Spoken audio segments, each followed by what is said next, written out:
Hello बच्चों। जैसे नदी बह रही है ऐसी, तो बोट आ रही है ऐसी। इस कंडीशन को बोलते हैं अपस्ट्रीम साइड, है ना। तो ज्यादा लोग करेंगे तो अपना बेसिकली जो टाइम है वो क्या हो जाता है, कम लगता है। अब आपको निकालना है टोटल नंबर ऑफ स्टूडेंट्स, तो कभी हर एक रो में एक्स स्टूडेंट है और टोटल वाई रोज है, तो टोटल नंबर ऑफ स्टूडेंट कितने होंगे, एक्स इंटू वाई। जिंदगी की असली उड़ान अभी बाकी है, जिंदगी के कई इम्तिहान अभी बाकी है। अभी तो नापी है हमने मुट्ठी भर जमीन, अभी तो नापी है हमने मुट्ठी भर जमीन, अभी तो पूरा आसमान बाकी है। Hello everyone, welcome to Physics Wallah foundation channel. कैसे हो बच्चा लोग, क्या हाल चाल। मुझे उम्मीद है आप लोगों को pair of linear equation in two variable पूरा समझ में आ रहा होगा।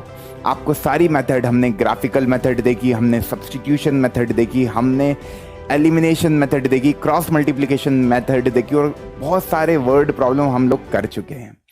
आज के लेक्चर में हम पता है क्या करने वाले हैं। लास्ट लेक्चर है थ्योरी वाइज, मंडे को एक लेक्चर और आएगा जहां पे मैं आप लोगों के डाउट लूंगा।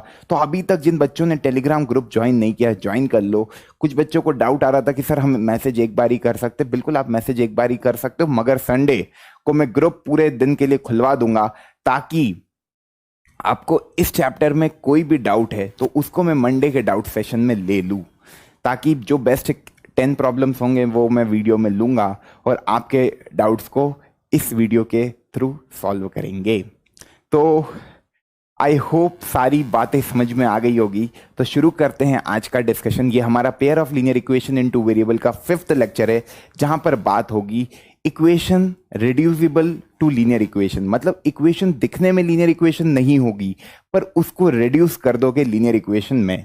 तो मैं सीधे क्वेश्चनों पे आता हूं, क्वेश्चनों के थ्रू ये कॉन्सेप्ट को समझाता हूं। फिर पता है आज के लेक्चर में आपके जो रिवर बोट प्रॉब्लम है, आपका टाइम एंड वर्क के प्रॉब्लम है कि यार ए किसी काम को 4 दिन में कर रहा है, बी किसी काम को 6 दिन में कर रहा है, दोनों मिलके उस काम को कितने दिन में करेंगे।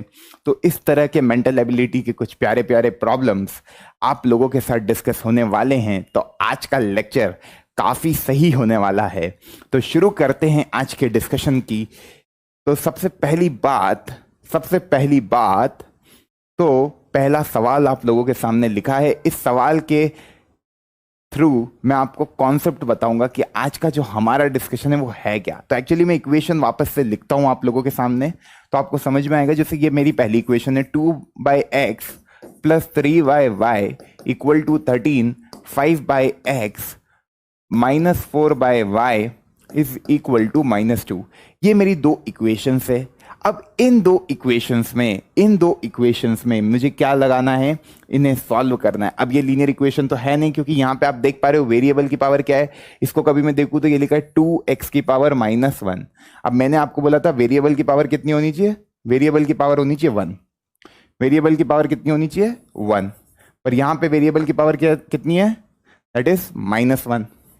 तो यार ये वेरिएबल की पावर -1 है, इधर भी 3 की power y -1 is equal to 13। इस तरीके से 5x की power -1 minus 4y -1 is equal to -2।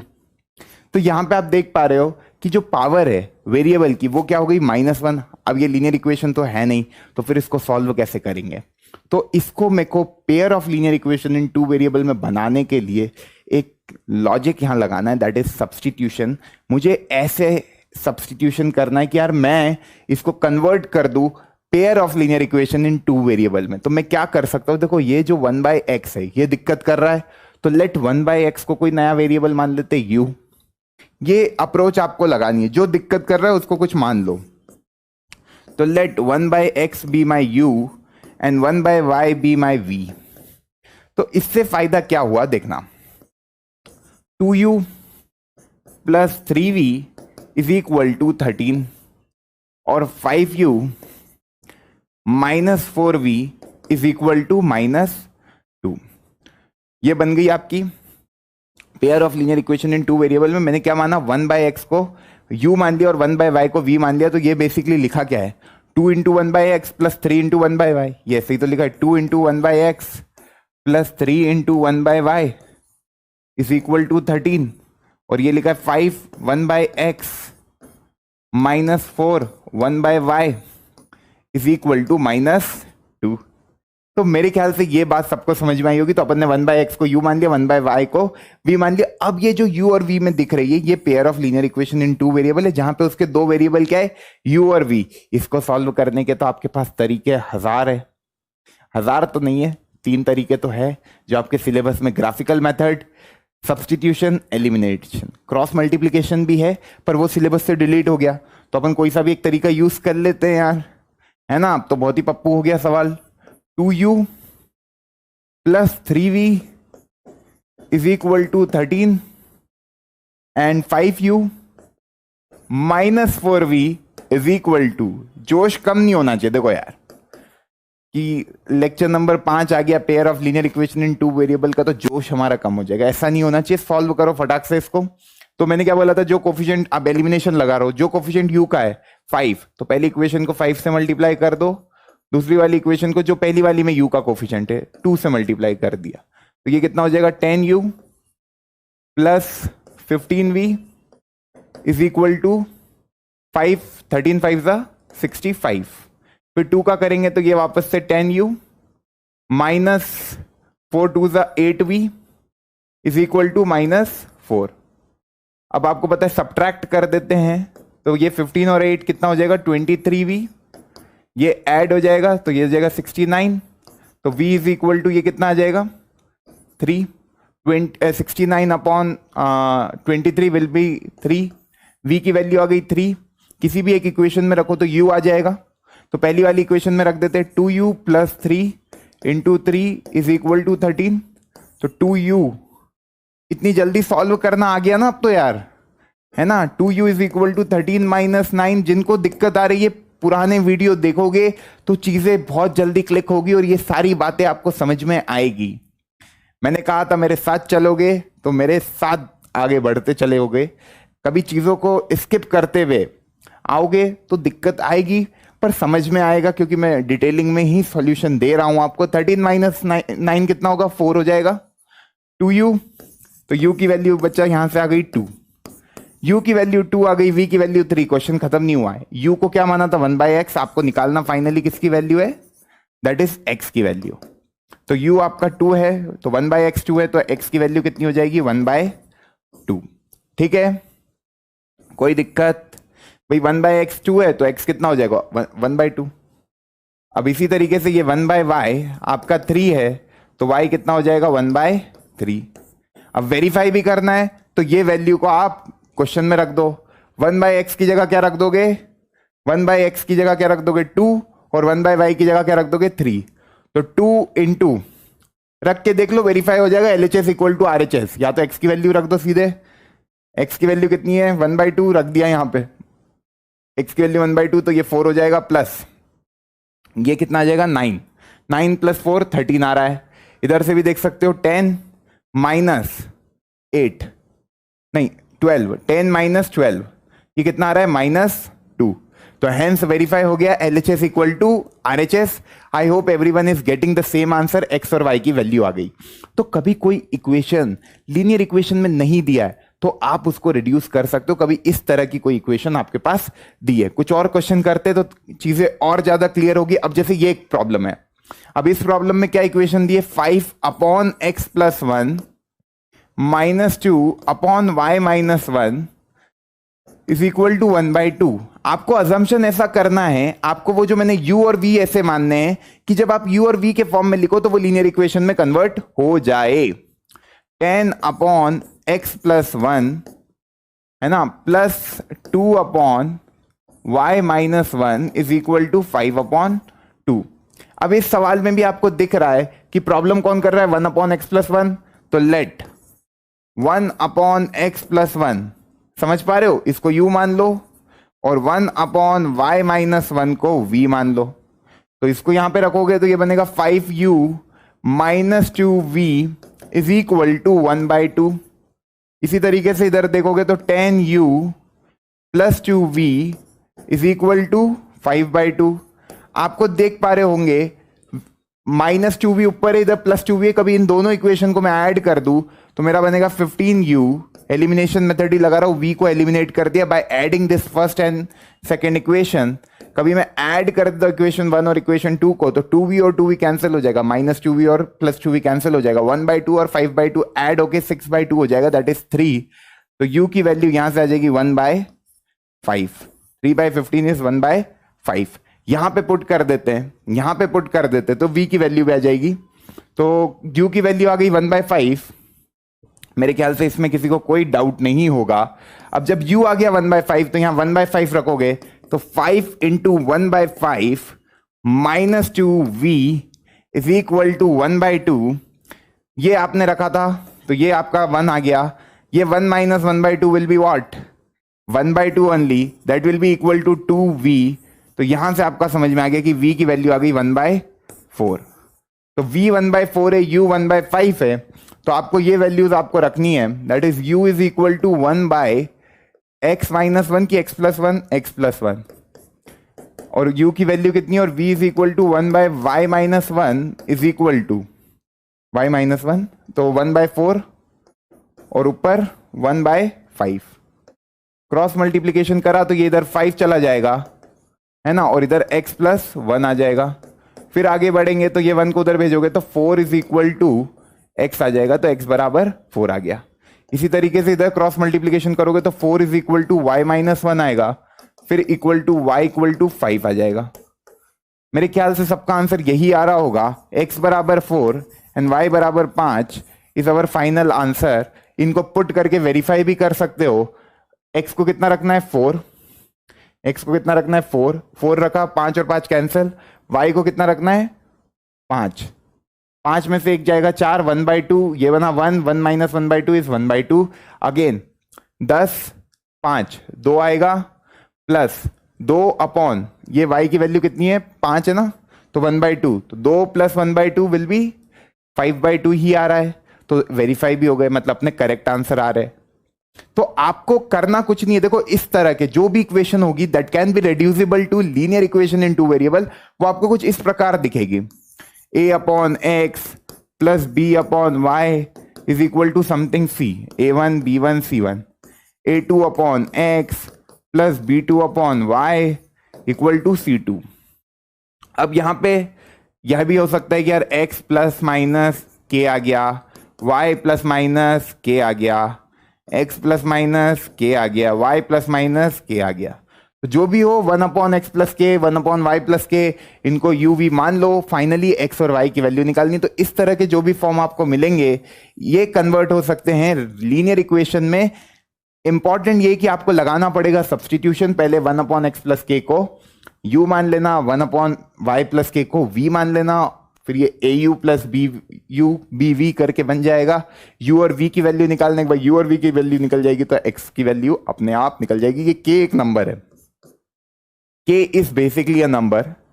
Okay, यहां पे ऐसा भी हो सकता है, इधर भी कोई वो कांस्टेंट हो सकता है 2x 3x टाइप, पर ये बात है कि यार जो भी ये होगा सेम इधर भी लिखा होगा, इधर जो भी लिखा होगा y प्लस उधर भी ऐसा लिखा होगा। तो 1 अपॉन समथिंग आप फिर वेरिएबल में मान सकते हो, कोई नए वेरिएबल के फॉर्म में।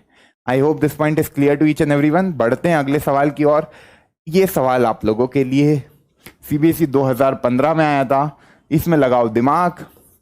x प्लस 4y आपका है 27, x प्लस 2y आपका है 21xy। मैं जल्दी नहीं कर रहा हूं, चीजों को समझना। 27xy आएगा, है ना, चीजों को समझना। अब आप बोलोगे कि ये लीनियर इक्वेशन है, x की पावर 1 है, y की पावर 1 है, पर यहां पे आप देखो x की पावर 1 y की पावर 1 मतलब डिग्री हो गई 2।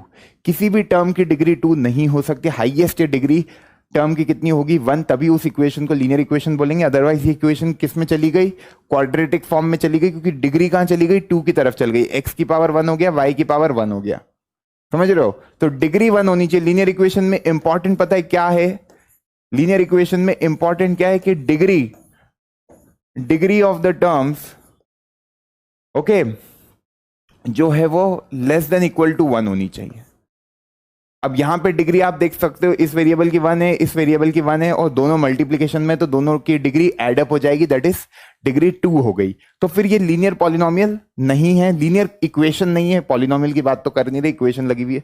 तो लीनियर इक्वेशन नहीं है। अब इसको लीनियर इक्वेशन में कन्वर्ट करना है तो क्या करेंगे? तो कुछ नहीं करना है, आप एक चीज देखो, एक्स वाई से कभी मैं डिवाइड कर देता हूं पहली इक्वेशन को, तो ये कुछ बनेगा x upon x y, LHS और आरएचएस दोनों तरफ, 4y upon x y is equal to 27xy upon x y. ये कैंसिल, ये कैंसिल, ये कैंसिल, ये बना 1/y plus 4/x is equal to 27। Question कैसा भी आ जाए इस तरह से बन गया तो ये तो फर्स्ट वाले टाइप का ही बन गया। 1/x को u मान लो, 1/y को v मान लो। अगेन सब्स्टिट्यूट किया, let 1/x be my u and 1/y be my v, तो ये बन जाएगा क्या? 4u plus v is equal to 27। आई बात समझ में? 4u plus v, 4u plus v equal आया आपके किसके? 27 के बराबर। ये बात आई समझ में? इसी तरीके से आप ये वाले को भी कन्वर्ट कर सकते हो। एक्स वाई से इस वाली इक्वेशन को डिवाइड करोगे सेकेंड इक्वेशन को, तो ये बनेगा x upon x y plus 2y upon x y is equal to 21xy upon x y. X y से एक्स वाई कैंसिल, y से y कैंसिल, x से x कैंसिल, ये बना 2/x plus 1/y is equal to 27। चमक रहा है कि नहीं? अब वापस से 1/x को क्या माना था? u, तो यहां सब्स्टिट्यूट कर देते value, that is 2u plus v equal to 21। अब ये मेरी दो इक्वेशन है, ये मेरी पहली इक्वेशन है, ये मेरी दूसरी इक्वेशन है। u और v में क्या बन गई? Linear equation. पहले क्या थी? लीनियर इक्वेशन नहीं थी, क्योंकि ये वाली जो टर्म है इसकी डिग्री कितनी हो गई? 2। लीनियर इक्वेशन का एक सिंपल सा लॉजिक होता है कि जो हाईएस्ट डिग्री मतलब हाईएस्ट पावर है हर एक टर्म की, वो कितनी होनी चाहिए? 1 होनी चाहिए। ओके, हाईएस्ट पावर 1 होनी चाहिए, मतलब ऐसा तो होना ही चाहिए कि जो डिग्री है वो 1 तो होगी और 1 से कम होगी। ऐसा कभी नहीं होगा कि यार डिग्री 1 से ज्यादा हो जाए, तो उसको फिर लीनियर बोलेंगे नहीं। फिर जितनी डिग्री है उस हिसाब से उसके अलग अलग नाम हो जाएंगे। इस केस में आपको समझ में आ गया कि दो इक्वेशन बन गई। अब इसको सॉल्व करते हैं, तो 4u plus v is equal to 27, और एक और क्या बन रही है? 2u plus v is equal to 21। तो ये v और v के कोफिशिएंट सेम है, माइनस करेंगे तो एलिमिनेट हो जाएगा। 4u में से u जाएंगे तो 2u, 27 में से 21 गए 6, u की वैल्यू आ गई 6/2 that is equal to 3। u की वैल्यू 3 पुट करा तो 4 इंटू 3 प्लस पहली वाली इक्वेशन में u की वैल्यू 3 पुट कर रहा हूं इक्वल टू 27, तो v की वैल्यू आ गई 27 minus 12 that is equal to 15। ये v की वैल्यू आ गई, ये u की वैल्यू आ गई। v और u तुम्हारे निकल गए, v और u तुम्हारे निकल गए। तो अब अपन ने जो माना था दैट इज 1/x को मैंने u माना था और 1/y को मैंने v माना था। तो 1/x की वैल्यू कितनी हो जाएगी? That is x is equal to 1/u। x इस केस में हो गया 1/u और u की वैल्यू कितनी है? 3, तो 1/3। इसी तरीके से y क्या हो जाएगा? 1/v। तो v कितना है तुम्हारा? 15, तो y कितना हो जाएगा? 1/15। पुट करके देख लो जो आंसर निकले वो बिल्कुल करेक्ट निकले हैं कि नहीं। x और y की वैल्यू पुट करोगे तो समझ में आ जाएगा, x और y की वैल्यू पुट करोगे तो समझ में आ जाएगा कि जो तुमने किया वो बिल्कुल सही किया। 1/y, तो 1/y इज एक्चुअली व्हाट? 15। तो क्या आ जाएगा? 15 प्लस 4/x, तो 4 into x, x is what? 3, मतलब 1/x इज व्हाट? 3, है ना। तो 4 इंटू 3 12, कहां पर? यहां पर 4 इंटू 3 12, ये वाली में पुट कर दो ना u और v की वैल्यू। 4 इंटू 3 कितना आ रहा है? 12 plus 15 that is equal to 27। इसी तरीके से 2 इंटू देखो u की वैल्यू कितनी आई थी? 3 आई थी ना। हाँ, u की वैल्यू 3 है, तो 2 इंटू 3 6 प्लस 15 दैट इज 21। तो हमारे जो आंसर आए वो एक्जैक्टली करेक्ट है। आप पुट करके भी देख सकते हो किसी भी इक्वेशन में, यहां पुट करना, एक्स और वाई की वैल्यू पुट कर लेना, सेटिस्फाई करेगा ही करेगा। इंपॉर्टेंट पता है क्या? x क्या होगा? 1/u के बराबर, और y क्या होगा? 1/v के बराबर। तो ये आ जाएगा 1/3 और ये आ जाएगा 1/15। आई hope everyone is getting the same answer. कोई प्रॉब्लम किसी को किसी भी प्रकार की होनी नहीं चाहिए। अब कुछ प्यारे वर्ड प्रॉब्लम करते हैं, मचाते हैं। तैयार हो? जो आप लोगों की सबसे ज्यादा हाईली डिमांड क्वेश्चन थी वो शुरू हो रही है। पहला क्वेश्चन आप लोगों के लिए एक बोट है। अब देखो, रिवर प्रॉब्लम जब भी आएंगे, जब भी अपन ये रिवर बोट प्रॉब्लम करेंगे तो इसका लॉजिक समझ लेना। रिवर बोट प्रॉब्लम, तो इसमें दो टर्म आती है, एक आती है अपस्ट्रीम, एक आती है अपस्ट्रीम और एक आती है down stream. Don't get confused, मतलब इसमें क्या बच्चों को कंफ्यूजन होता है कि अपस्ट्रीम क्या होता है, डाउन स्ट्रीम क्या होता है। अपस्ट्रीम मतलब क्या होता है कि जैसे रिवर ऐसी फ्लो हो रही है, रिवर मानो इस डायरेक्शन में फ्लो हो रही है ना, इधर से शुरू हो रही है और ऐसे बह रही है, ऐसे बह रही है इधर से इधर की तरफ, है ना। और बोट ऐसे आ रहा है, मतलब देखो ये अपनी मानो स्पीड ऑफ बोट है एक्स बी, है ना, और ये है अपनी speed of water.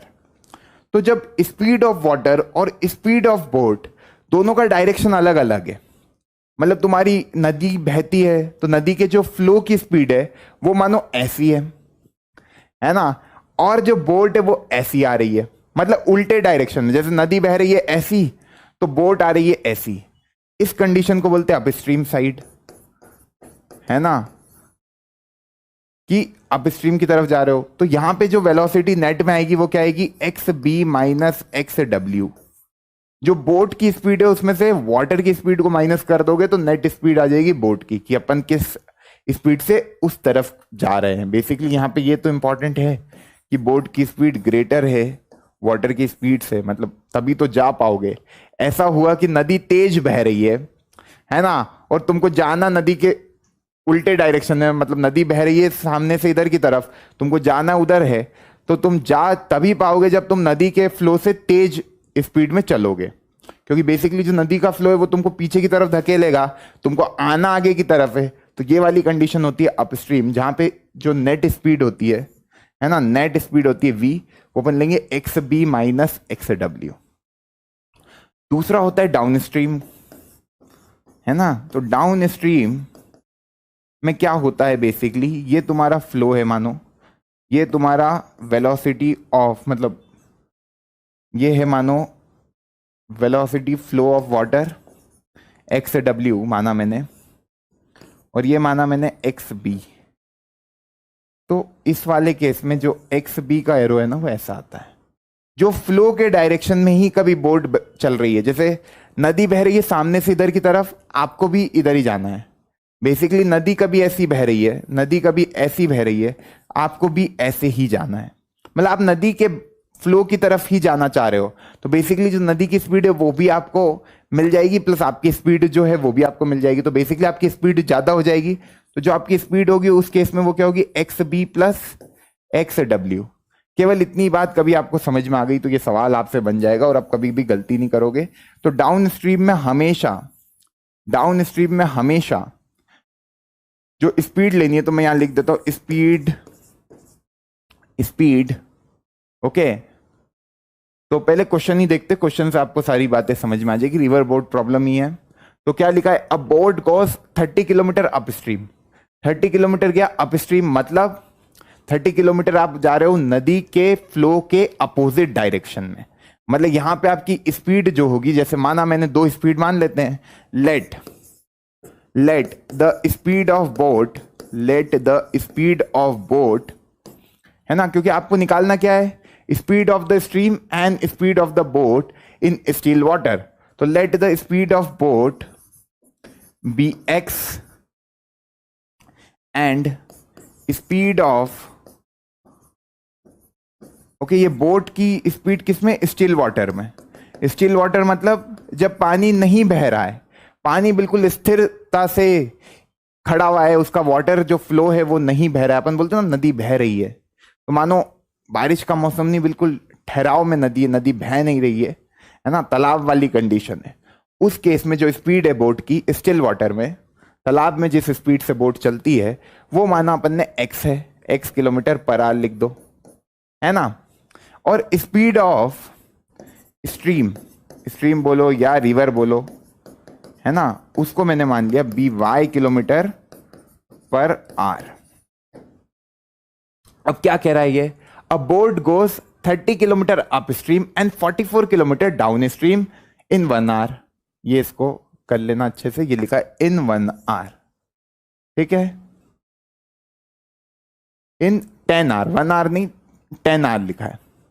Okay, 10 our में वो ऐसा चल रहा है, 30 kilometre up stream and 44 kilometre down stream. In 13 hour it can go 40 kilometre up stream and 55 kilometre down stream. तो पहले बताओ अप स्ट्रीम में कितनी स्पीड होगी, है ना। तो मैं कभी अप स्ट्रीम की स्पीड लिखने जाऊं तो स्पीड, है ना, अप स्ट्रीम वाले केस में जो नेट स्पीड होगी वो कितनी होगी। मैंने तुमको बोला था कि अपस्ट्रीम वाला केस वो केस होता है जब तुम फ्लो के अपोजिट डायरेक्शन में जा रहे हो, मतलब जो भी तुम्हारी स्पीड है स्टिल वाटर में से, उसमें से फ्लो स्पीड माइनस कर दो। ये बोट की स्पीड है और ये पानी की स्पीड है, तो मैंने बोट की स्पीड में से पानी की स्पीड माइनस कर दी। और जो स्पीड है डाउन स्ट्रीम में, तो यहां पे तो जो फ्लो है नदी का फ्लो वो तुम्हारे डायरेक्शन में ही है, तो वो बेसिकली तुम्हारी स्पीड को बढ़ा देगा। इस तरीके से भी सोच सकते हो। तो तुम्हारी जो स्पीड होगी वो x प्लस वाई, यहां पे किलोमीटर पर आर लिख लेना, किलोमीटर पर आर, किलोमीटर पर आर। ठीक है, अब सवाल पे आते हैं। तो यार कोई बोट है वो 30 किलोमीटर अप स्ट्रीम जा रही है, मतलब मानो उसको अप स्ट्रीम में लगा time t1 plus down stream में लगा टाइम t2, तो वो टोटल टाइम कितना लग रहा है इतनी पूरी जर्नी में 10 hour. This is the total time. t1 का भी मेरे को निकालना, that is distance upon speed.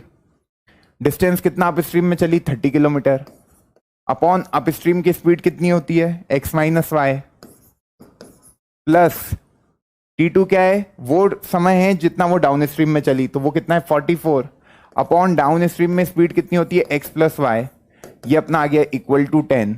इसी तरीके से दूसरी इक्वेशन भी आप आराम से बना लोगे, 40 अपॉन एक्स माइनस वाई, ये अप स्ट्रीम का है, डाउन स्ट्रीम में कितना चला 55 किलोमीटर, तो 55 upon x plus y, that will be equal to, that will be equal to, है ना, कितना आएगा, that will be equal to 13 hour. Total time 13 घंटे लगे। अब यहां पे मैं एक चीज देखूं तो कभी मैं मान लेता हूं 1 अपॉन एक्स माइनस वाई को u मान लेता हूं और 1 अपॉन एक्स प्लस वाई को v मान लेता हूं, तो मेरी लीनियर इक्वेशन में कन्वर्ट हो जाएगी ये equations. 30u plus 44v is equal to 10, क्योंकि ये अभी लीनियर इक्वेशन में नहीं है, पर ऐसे करेंगे तो हो गई लीनियर इक्वेशन में कन्वर्ट। इसी तरीके से इधर लिखोगे 40u plus 55v is equal to 13।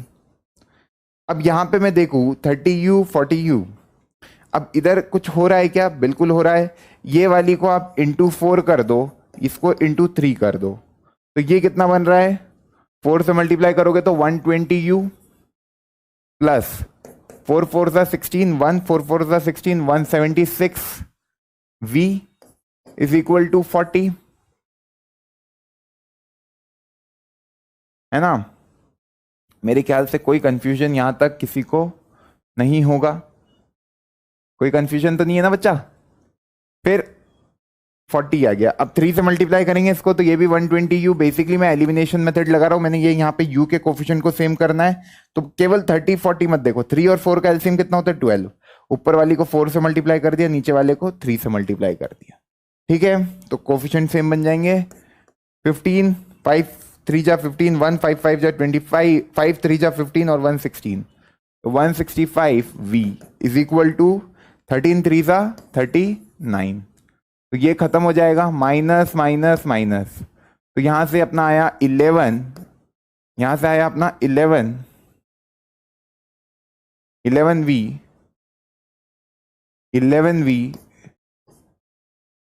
11v is equal to 40 में से 39 गए तो 1, तो v अपना आ जाएगा 1/11 किलोमीटर पर आवर। सवाल खत्म अभी हुआ नहीं है। इसी तरीके से v आ गया 1/11, v आ गया 1/11, तो u भी निकल जाएगा। u निकालने का तरीका यहां पे पुट कर दो, तो 40u प्लस 55v, तो 55 इंटू 1/11 इज इक्वल टू 13, यह आया 5, 13 में से 5 जाएंगे, 40u is equal to 8, u आ गया आपका 1/5, u आ गया 1/5। अब u और v की वैल्यू जो निकली, अब देखना ध्यान से, वापस चलो पुराने पे। u और v की वैल्यू जो निकली ये समझ में आ गया था, अप स्ट्रीम डाउन स्ट्रीम। इसको मैं रब करता हूं, यहीं पे आपको समझाता हूं बाकी की कहानी। लिख लेना, डाउन स्ट्रीम में स्पीड बढ़ जाती है, जो आपकी रिवर की स्पीड होती है और बोट की स्पीड होती है वो दोनों ऐड हो जाती है। कॉन्सेप्ट है ये, बस ये पता है तो रिवर बोट प्रॉब्लम में कभी गलती नहीं करोगे, अप स्ट्रीम में स्पीड कम हो जाएगी। ठीक है, अब देखो आपका u और v आपने क्या क्या माना था समझना। हमने इस सवाल में जो 1/x-y है उसको u माना है और u की वैल्यू निकल गई है, तो u अपना है 1/x-y है ना, और u की वैल्यू कितनी आई है, u की वैल्यू आई है 1/5, तो 1/5 मतलब यहां से x माइनस वाई की वैल्यू कितनी आ गई 5।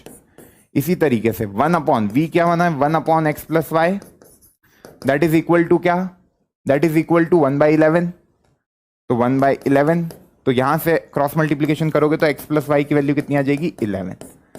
समझ गए, यहां से आप सब्सटीट्यूशन भी लगा सकते हो कि x की वैल्यू हो गई 5 प्लस वाई, नहीं लगाना है तो आप सॉल्व कर लो, वो भी कर सकते हो। क्या करोगे, x की वैल्यू 5 प्लस वाई हो गई, x प्लस वाई 11 हो गया। अब देखो तभी मैं ये मेरी इक्वेशन 1 मान लेता हूं, इसको इक्वेशन 2 मान लेता हूं कुछ समय के लिए, 1 2 मान लेता हूं, तो मैं ऐड कर दूं तो y एलिमिनेट हो जाएगा, तो क्या आ जाएगा 2x इक्वल टू 11 प्लस 5 कितना हो रहा है 6, 1 x की वैल्यू कितनी आ गई 8 किलोमीटर पर आवर। अब x 8 है तो y अपने आप समझ में आ रहा है कि x माइनस वाई 3 है, तो y बेसिकली क्या होगा x माइनस 5, तो y बेसिकली हो गया x माइनस 5, पहली इक्वेशन में देखे तो 8 minus 5 will be 3 kilometre per our will be your y।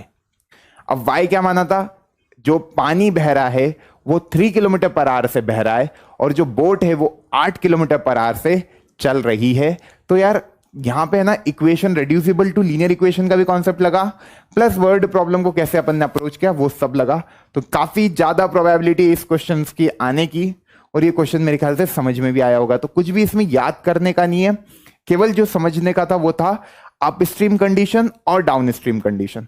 Up stream मतलब तुम स्ट्रीम की तरफ जा रहे हो, मतलब स्ट्रीम कभी बह रही है और तुम, तो ये तुम्हारा रहेगा, ये स्ट्रीम मान लो, ये तुम हो, बोट में तुम हो, ये नदी का डायरेक्शन है, तो दोनों अपोजिट डायरेक्शन होंगे। पर कभी मैं डाउन स्ट्रीम की बात कर रहा हूं तो ये स्ट्रीम है, ये तुम हो, दोनों सेम डायरेक्शन में जाओगे तो स्पीड एडअप हो जाएगी। आई होप सबका आंसर यही आया, सबको सारी बातें समझ में आई, एक्स और वाई की value, everything is clear till now.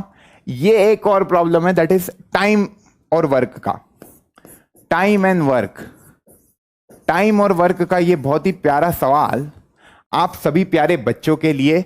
इस सवाल को पढ़ो, क्या कह रहा है देखना।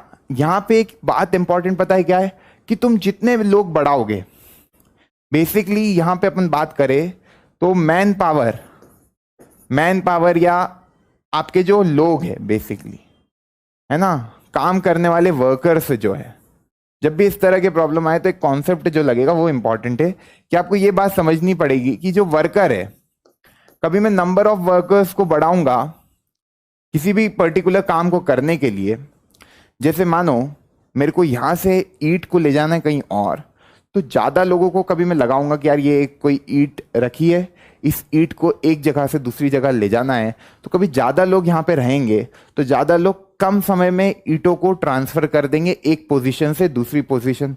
किसी भी काम को कभी कोई ज्यादा लोग करेंगे, है ना, इस तरह के काम कि यार फिजिकल वर्क की बात कर रहा हूं, है ना, तो ज्यादा लोग करेंगे तो अपना बेसिकली जो टाइम है वो क्या हो जाता है, कम लगता है। तो जब भी इनवर्स प्रोपोर्शन वाले क्वेश्चन है कि यार ये चीज बढ़ा रहे हैं तो एक चीज कम हो रही है, इसको करने का एक अप्रोच होता है। यहां पे क्या बोला है, 4 मैन है 3 बॉयज है, can finish a piece of work in 5 days while 3 men and 4 boys can finish it in 7 days. Find the time taken by 1 man alone or that by 1 boy alone. तो जो चीज निकालनी है उसको तो मैंने बोला एक्स और वाई मान लो, तो let the time taken by 1 man, समझना इस क्वेश्चन को ध्यान से, let the time taken by 1 man to finish a piece of work, to finish a piece of work alone be x days. ठीक है, अपन ने मान लिया एक आदमी को किसी काम को करने में, वही काम को करने में x दिन लग रहे हैं। सिमिलरली मैं वापस से एक स्टेटमेंट लिख रहा हूं, let the time taken by one boy to finish a piece of work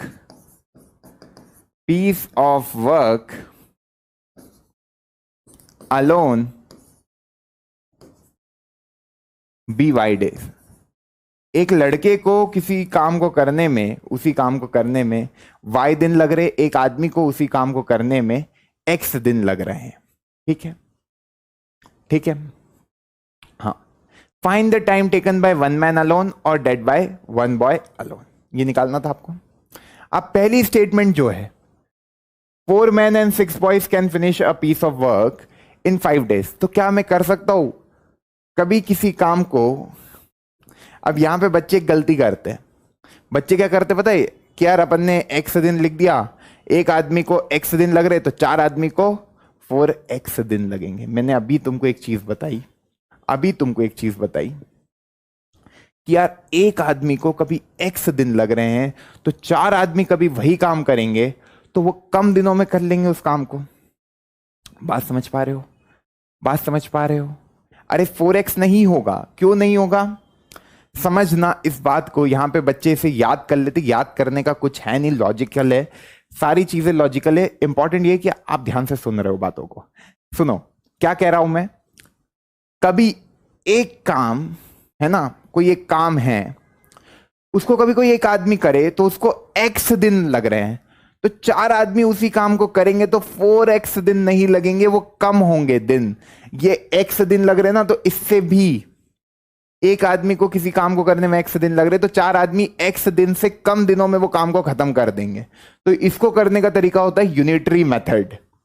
कि अपन ने क्या माना कि वो काम को करने में एक आदमी को x दिन लग रहे हैं। ध्यान से सुनना, कोई काम को करने में एक आदमी को x दिन लग रहे हैं, तो कभी मैं एक बात करूं कि एक दिन में लेट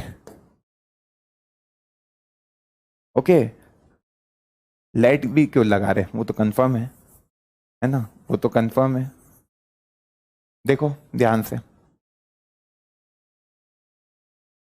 यहां पे मैं लिख रहा हूं कि 1 man can do a piece of work in x days, है ना। 1 man can do a work in x day, तो x दिन में, x डे में कितना काम होगा 1/x।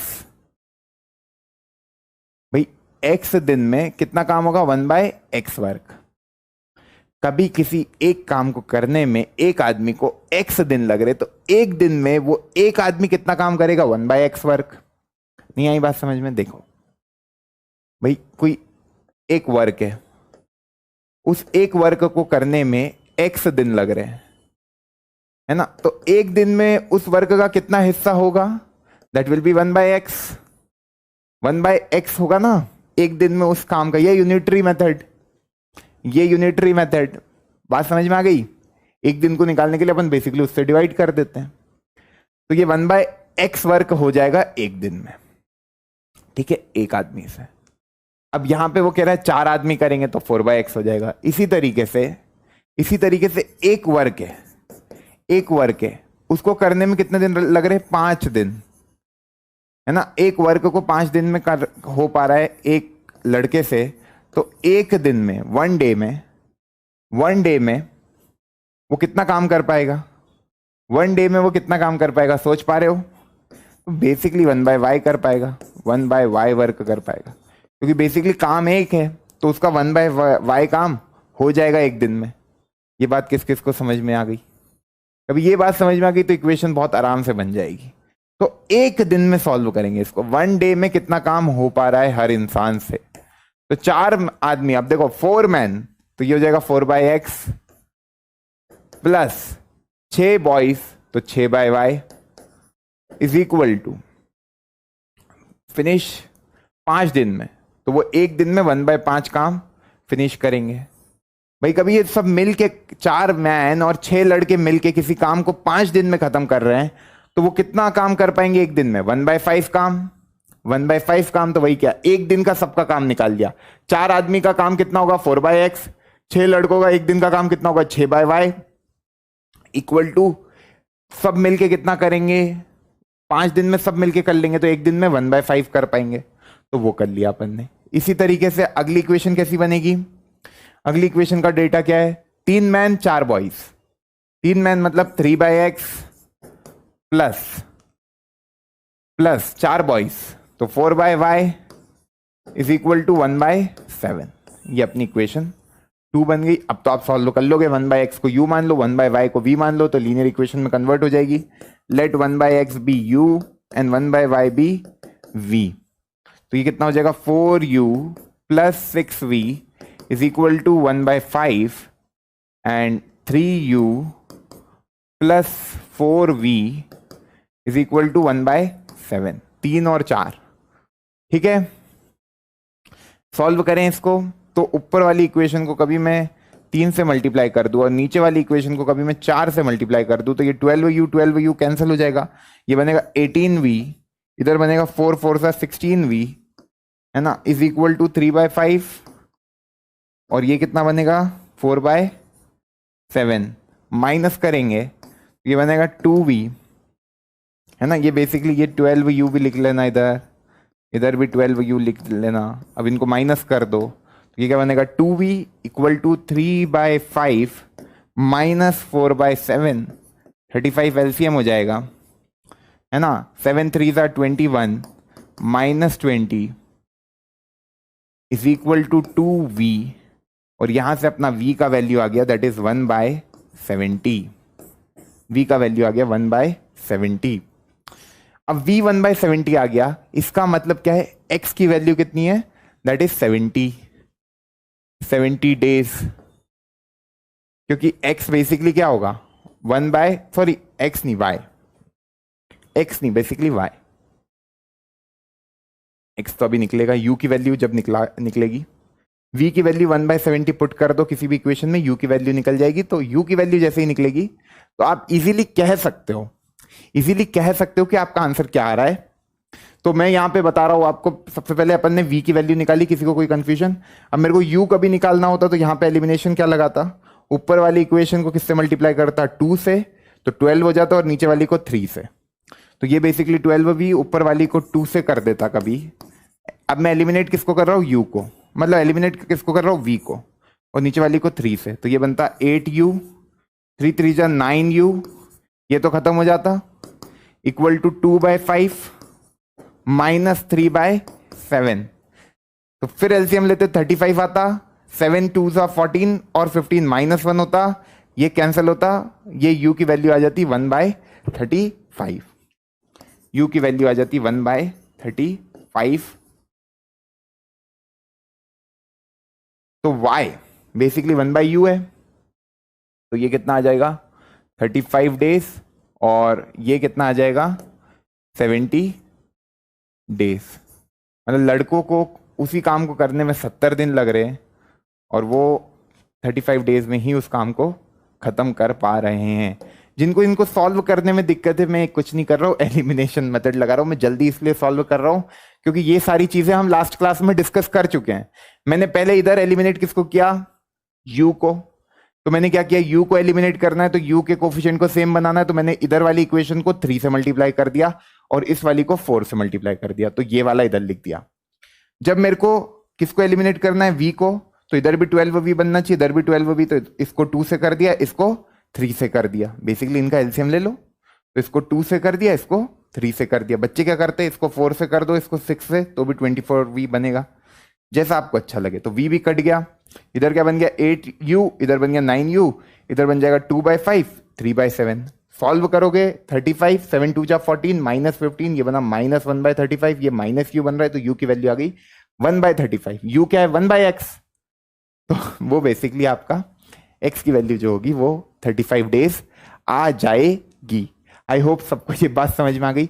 ये बहुत ज्यादा इंपॉर्टेंट प्रॉब्लम है, और इसमें बच्चे गलती क्यों करते हैं? क्योंकि उनको ये नहीं समझ में आता कि ऐसा कर क्यों रहे हैं। तो बेसिकली अपन यूनिटरी मेथड कर रहे हैं, एक दिन का सब कुछ निकाल लो। एक दिन में कितना काम कर पाएंगे? 1/x।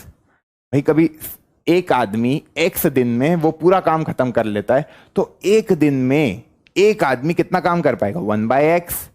उसी तरीके से एक लड़का है ना, एक बॉय किसी काम को करने में y दिन लगा रहा है, तो एक दिन में एक लड़का उस काम को कितना हिस्सा कर पाएगा? 1/y।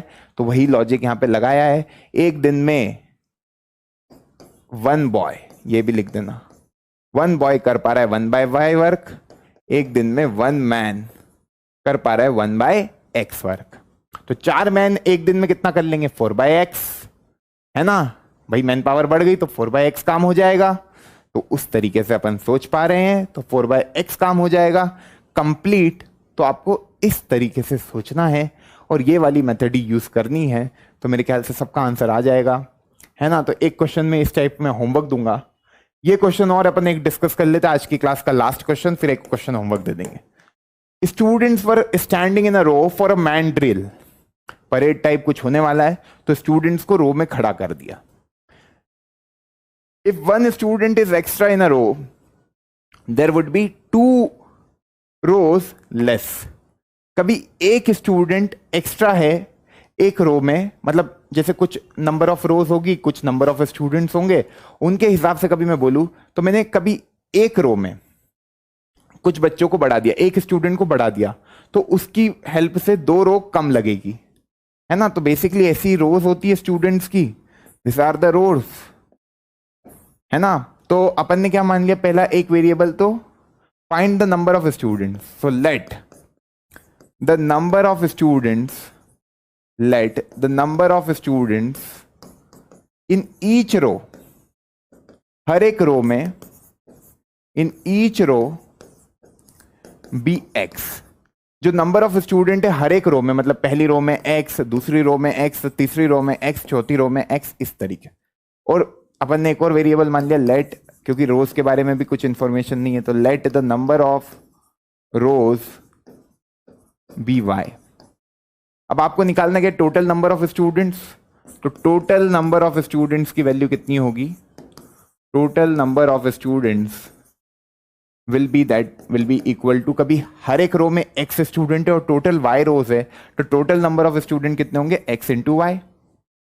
x इधर का, x इधर का, x इधर का, x इधर का, y रोज है ना। Number of rows are y, number of rows is equal to y।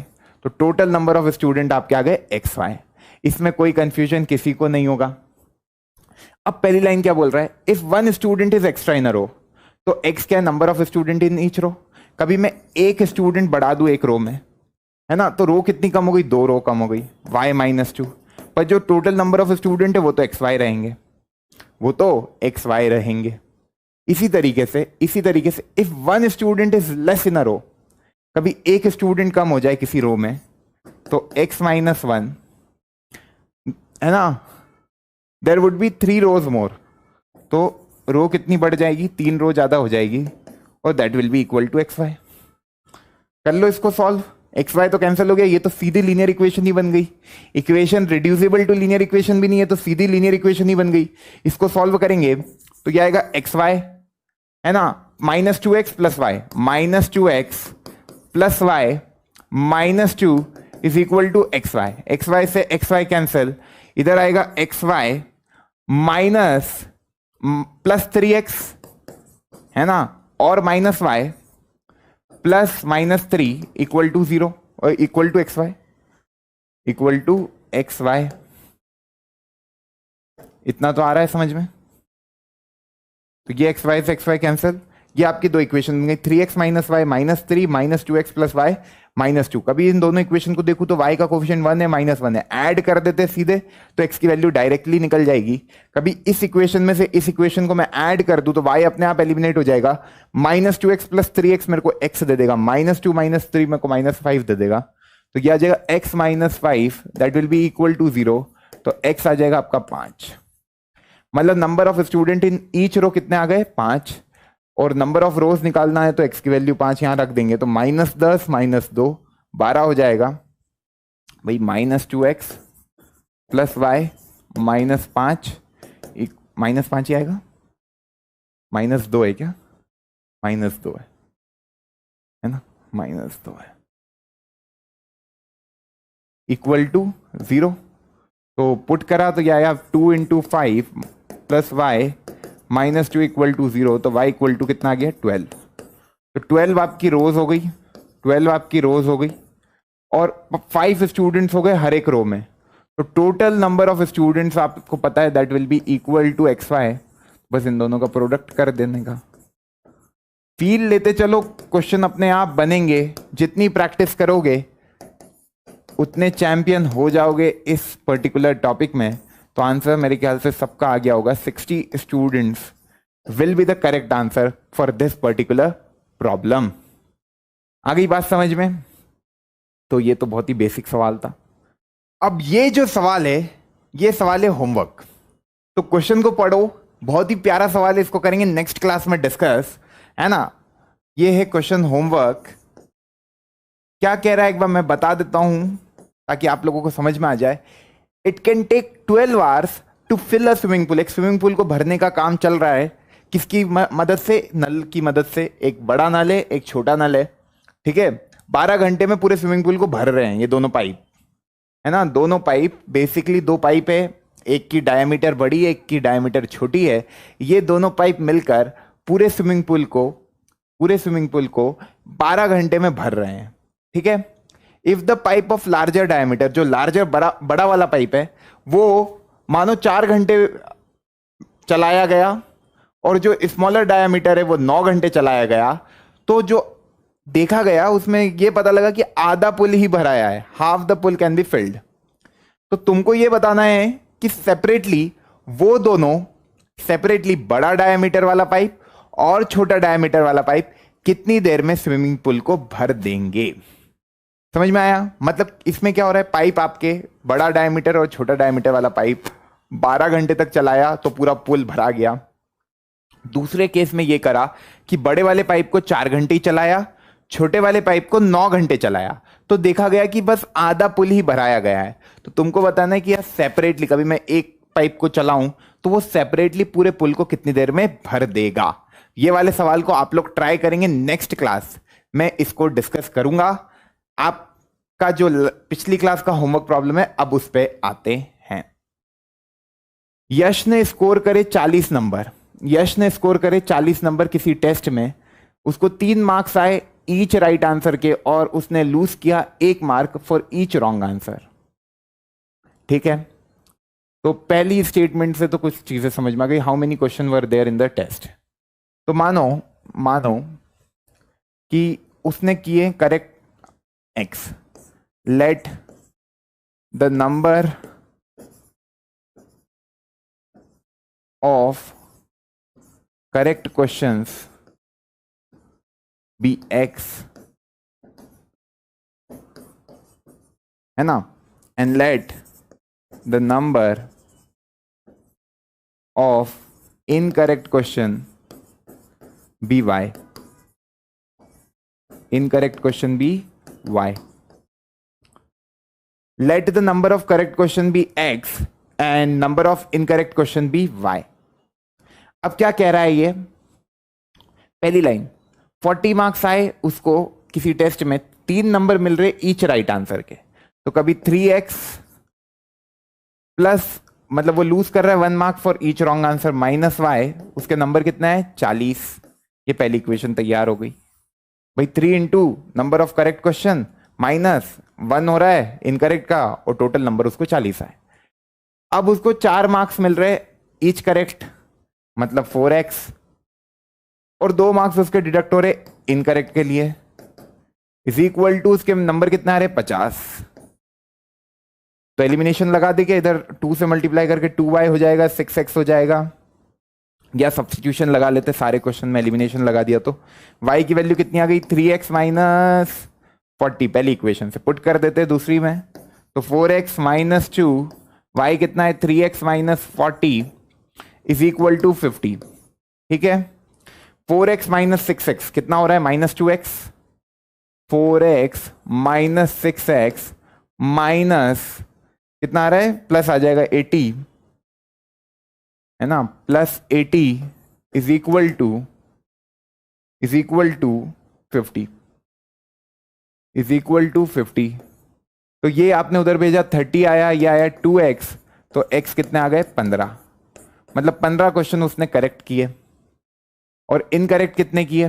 तो इनकरेक्ट x निकल गया, y आपने सब्सटीट्यूट ही किया था, y की वैल्यू क्या आई थी 3x माइनस 40।